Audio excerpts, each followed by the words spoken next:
Hi everyone, welcome to the class. आज इस video में हम एक छोटा सा और इम्पोर्टेंट टॉपिक कवर करेंगे, जुरिस्डिक्शन ऑफ कोर्ट्स। इसके टाइप हम जानने वाले हैं, क्योंकि देखिए अगर कोई मैटर अराइज हो जाता है, कोई सूट अगर आ जाता है, तो आप कौन सी कोर्ट के अंदर उसे फाइल करेंगे। आप ये कैसे पता करोगे कि आपको ये मैटर, ये मुद्दा जो है उस कोर्ट के अंदर फाइल करना है।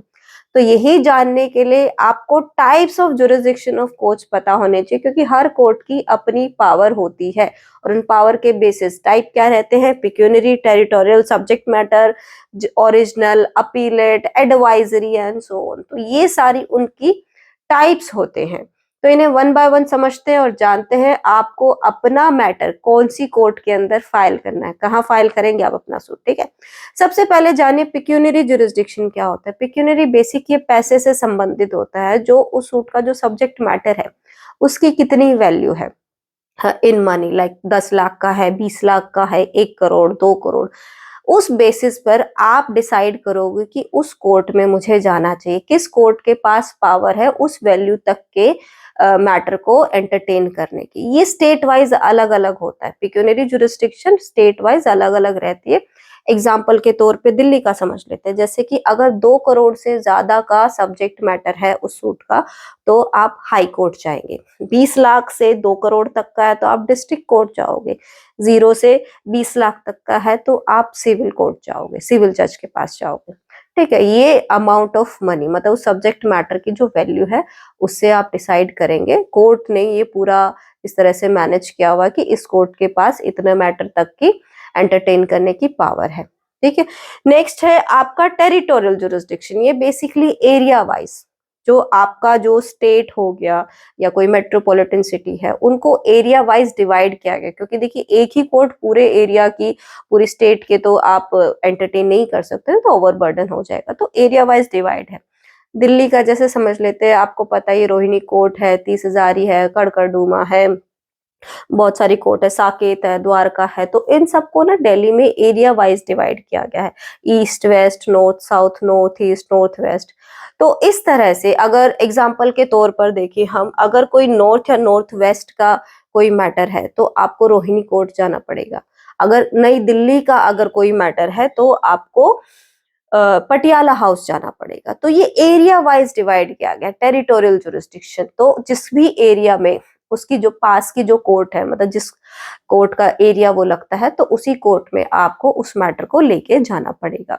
ठीक है, नेक्स्ट है आपका subject matter jurisdiction. Subject matter देखिए, कुछ स्पेसिफिक कोर्ट्स भी बनाई गई है, जैसे रेवेन्यू कोर्ट हो गई, ग्रीन ट्रिब्यूनल हो गया, कंपनी लॉ से रिलेटेड हो गई। तो ये सब्जेक्ट वाइज डिवीजन कर रखा है। अगर कोई ग्रीन ट्रिब्यूनल से रिलेटेड जो है मैटर होगा तो आपको उसे ग्रीन ट्रिब्यूनल कोर्ट में लेके जाना पड़ेगा। कोई फैमिली कोर्ट है या सिविल कोर्ट है, क्रिमिनल कोर्ट है, तो ये एक दूसरे के मैटर एंटरटेन नहीं करेंगे, ये स्पेसिफिकली उन्हीं सब्जेक्ट्स के मैटर को एंटरटेन करने के लिए बनाई गई है। आप उन्हीं कोर्ट्स के अंदर उन्हें लेकर जाएंगे। फिर है ओरिजिनल। ये वैसे आप चाहे तो इन्हें दो अलग अलग जुरिस्डिक्शन बना सकते हो, ओरिजिनल और अपीलेट जुरिस्डिक्शन, ये मैंने एक ही साथ लिख दिया। ओरिजिनल जुरिस्डिक्शन वो होता है कि भी जो वो मुद्दा है स्पेसिफिकली फर्स्ट इंस्टेंस पे वो वहीं जाएगा, उसमें उसे हायरार्की नहीं देखनी पड़ेगी। मैं लोअर कोर्ट पे जाऊं, डिस्ट्रिक्ट जाऊं, सेशन जाऊं, हाई कोर्ट या सुप्रीम कोर्ट, उसको वो हायरार्की नहीं देखनी पड़ेगी। ओरिजिनली मतलब फर्स्ट इंस्टेंस पे वो मुद्दा वहीं उसी कोर्ट में जाएगा। एग्जाम्पल के तौर पे जैसे प्रेसिडेंट से रिलेटेड अगर कोई मैटर हो जाता है तो आप डायरेक्टली सुप्रीम कोर्ट जाओगे, वही डिसाइड करेगा। इंटरनेशनल ट्रीटी से रिलेटेड कोई मैटर हो जाता है तो आप सुप्रीम कोर्ट जाओगे। तो जो ओरिजिनल पावर जो है ना जुरिस्डिक्शन, उसको एंटरटेन करने की, वो सीधा वहीं जाएगा। उसको उससे नीचे किसी कोर्ट में या किसी और दूसरी कोर्ट में उसे जाने की आवश्यकता नहीं है। ओरिजिनली पावर उसी के पास है। एक जैसे वाटर ट्रीटीज को लेकर अगर हो गया तो अगेन आपको सुप्रीम कोर्ट जाना पड़ेगा। ठीक है, अपीलेट जुरिस्डिक्शन, यहाँ पे आपको हायरार्की ऑफ कोर्ट देखना पड़ेगा। सिविल कोर्ट्स की हायरार्की है या फिर क्रिमिनल कोर्ट्स की क्या है, मतलब लोअर कोर्ट, फिर उससे हायर, फिर उससे हायर, फिर उससे हायर। क्यों ऐसा? अगर लोअर कोर्ट ने कोई मैटर डिसाइड कर दिया है तो उसकी आप अपील उससे हायर कोर्ट में तो जाकर करोगे, उससे लोअर में तो नहीं जाओगे ना। तो आप उससे हायर कोर्ट में जाकर ही उसकी अपील कर सकते हो। This is the appellate jurisdiction. Last है आपका एडवाइजरी जुरिस्डिक्शन। एडवाइजरी मतलब एडवाइस देना है, राय देना। तो इसमें एक सबसे बेस्ट एग्जांपल यही है कि जैसे सुप्रीम कोर्ट के पास ये ड्यूटी है, एक बेसिकली पावर, क्या मैं तो ड्यूटी समझती हूँ। प्रेसिडेंट चाहे तो किसी इशू पर, किसी मुद्दे पर जो है सुप्रीम कोर्ट की अगर वो राय लेना चाहे तो वो मैटर, उस मैटर पे उसकी राय ले सकता है सुप्रीम कोर्ट की। लेकिन वो बाउंड नहीं है कि सुप्रीम कोर्ट ने अगर अपनी राय दी है तो प्रेसिडेंट को उसे फॉलो ही करना, वो उसका डिस्क्रिप्शन है, करे ना करे। तो ये था एडवाइजरी जुरिस्डिक्शन। ये बहुत बेसिक है।